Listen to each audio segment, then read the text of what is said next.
y eso es algo a tener en consideración. Ahora bien, ya nada más tenemos en esta misma tabla lo que es la caseína, evidentemente fuente suplementada, y el suero de leche, la proteína whey, evidentemente suplementada con la máxima calidad en esto que es la digestibilidad corregida por el puntaje de aminoácidos. ¿Por qué tenemos la máxima calidad? Pues porque son fuentes proteicas que derivan de los lácteos de la leche, y si la leche tiene la máxima calidad, pues sería ridículo que no lo tuvieran las fuentes derivadas y procesadas de la leche. Así que tenemos esa visión de cuáles son las mejores fuentes proteicas que nos vayan a estar favoreciendo el anabolismo, que nos vayan a estar favoreciendo justamente un balance nitrogenado positivo, o en el peor de los casos uno neutro. Un balance nitrogenado negativo realmente no es lo que buscamos, porque esto significaría que a pesar de que estemos consumiendo proteínas, aminoácidos y por ende nitrógeno, lo estamos perdiendo en mayor proporción que lo que estamos consumiendo. Y si nosotros como seres humanos estamos perdiendo nitrógeno, sí o sí es porque estamos perdiendo masa muscular. En primera instancia, las primeras semanas, incluso meses, no me estresaría demasiado, porque significa que estamos perdiendo masa muscular y solamente va a terminar como un efecto estético. Nos vamos a ver menos musculosos. Pero si esto se mantiene a través del tiempo, va a llegar el punto en el que no vamos a estar perdiendo masa muscular, porque ya no la vamos a tener en cantidades suficientes y vamos a estar perdiendo tejido de órganos vitales. Evidentemente que nos lleve a la muerte, o este contexto solamente lo estaremos viendo en una inanición. Lo vimos tristemente con los judíos en campos de concentración en la Segunda Guerra Mundial, donde literalmente pues morían porque terminaban catabolizándose tanto la masa muscular y catabolizándose tanto los órganos que dejaban de funcionar dichos órganos, y esto es porque no comían absolutamente nada, por esas tragedias en el Holocausto. Por poner un ejemplo de lo que significa así real y palpable un balance nitrogenado negativo sostenido en el tiempo.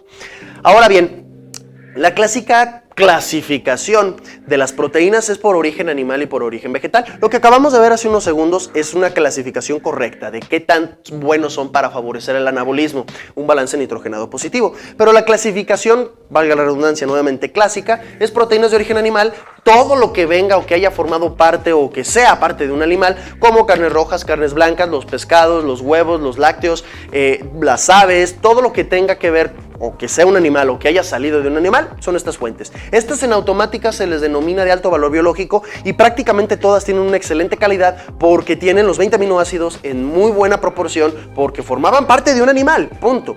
Ahora bien, las proteínas de origen animal, las cereales, las leguminosas, oleaginosas, verduras, hortalizas, todo lo que, valga la redundancia, no sea un animal, son fuentes vegetales, y estas se les considera de bajo valor biológico por lo que veíamos hace unos segundos, hace unos minutos, porque no contienen en justa cantidad los 20 aminoácidos, porque el metabolismo del reino vegetal es diferente. Hay que recordar, ahora sí que hablando un poco de biología, tenemos diferentes reinos: el reino animal, el reino vegetal, el reino de los hongos, el reino de las bacterias y el de los virus. Y ya ahí están los priones como cultura general, que son una cosa rara que no son ninguno de estos otros 5 reinos. Pues el reino vegetal en la biología aplica diferente, juega diferente, no necesitan todos a pesar de que las tienen, no los necesitan en las mismas cantidades que los animales, por ende tienen aminogramas diferentes, y eso nos da diferentes características. Como lo ven aquí en la tabla, las proteínas de origen animal tienden a tener una absorción del 90%, incluso más dependiendo del proceso térmico al que se les sometan.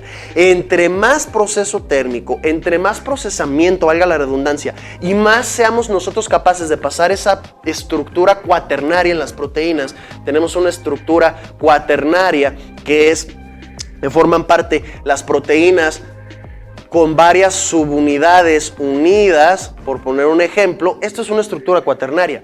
Una estructura terciaria en las proteínas básicamente es esta cadena de aminoácidos que ya no está plegada ni unida con otras subunidades, como sí lo puede ser aquí, que yo dibujé 4 subunidades. Una estructura secundaria es una misma cadena pero más corta, una cadena de aminoácidos, y una estructura primaria ya son los aminoácidos de manera libre.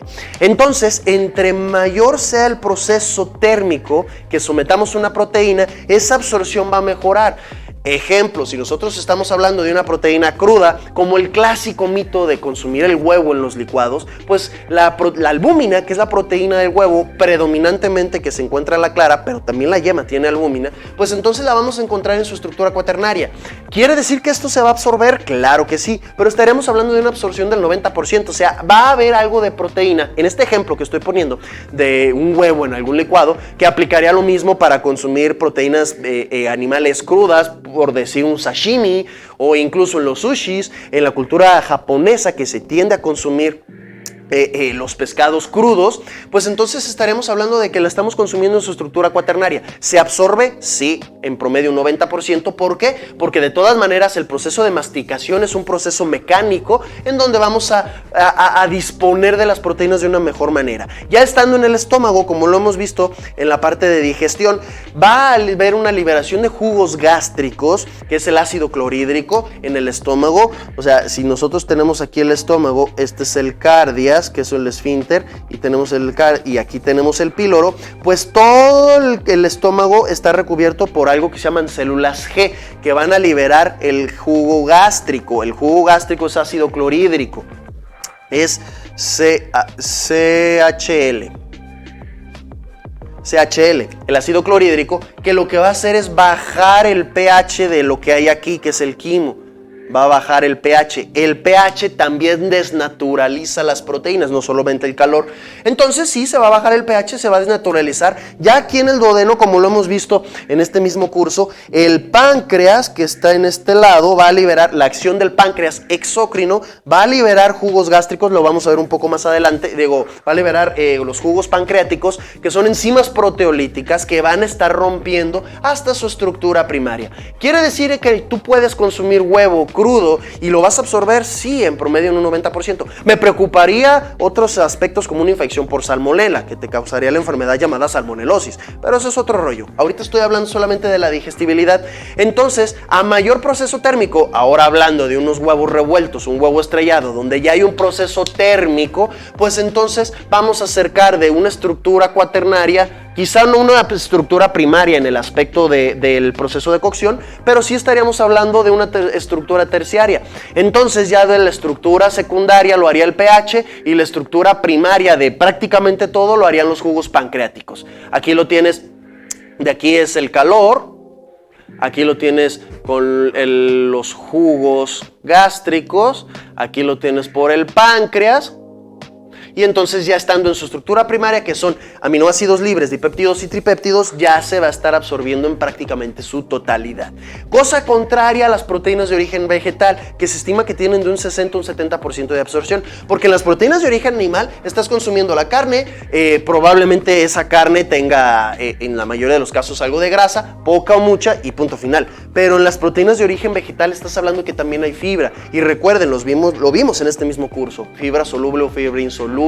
Si estás hablando de lo que es la cáscara, que es la fibra insoluble, que es la que sirve, la no fermentable, que es la que sirve para darle forma y calidad a las heces fecales, esto acelera el proceso digestivo, acelera el vaciado gástrico, acelera el proceso digestivo, y va a haber proteínas de origen vegetal que no se van a absorber culpa de estas condiciones. Se añaden a la fibra y la fibra se va a mover más rápido y vas a perder literalmente proteína en las heces fecales. Por eso su absorción es menor.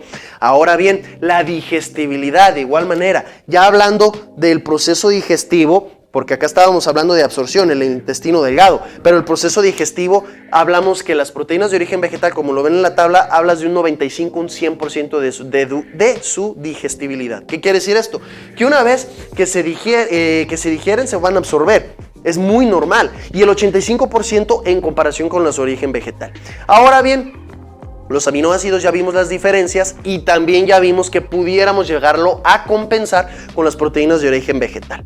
En general, estas son las diferencias. Y estas diferencias tenemos que tenerlas en consideración al momento de planificar valga la redundancia, el plan de alimentación, de cuánto vamos a estar optando por proteínas de origen animal y cuánto por proteínas de origen vegetal. Si hablamos de un contexto de vegetarianos o veganos, evidentemente todo va a ser proteínas de origen vegetal, lo vamos a ver en cursos posteriores, o el hecho de cuánto yo opto del total en proteínas de origen animal y cuánto de vegetal, suponiendo que soy un omnívoro. Como respuesta rápida, a pesar de que eso lo vamos a ver a mucho mayor detalle en el curso de dietética aquí en Willow Academy, como respuesta rápida, el mínimo recomendado dentro del rango que yo tengo, lo vamos a ver más adelante, se va a recomendar como fuentes de origen animal, y el resto, si es que voy a meter otras cosas, pueden ser de origen vegetal. Lo vamos a ver un poco más adelante en este mismo curso y lo vamos a profundizar mucho más en el curso de dietética.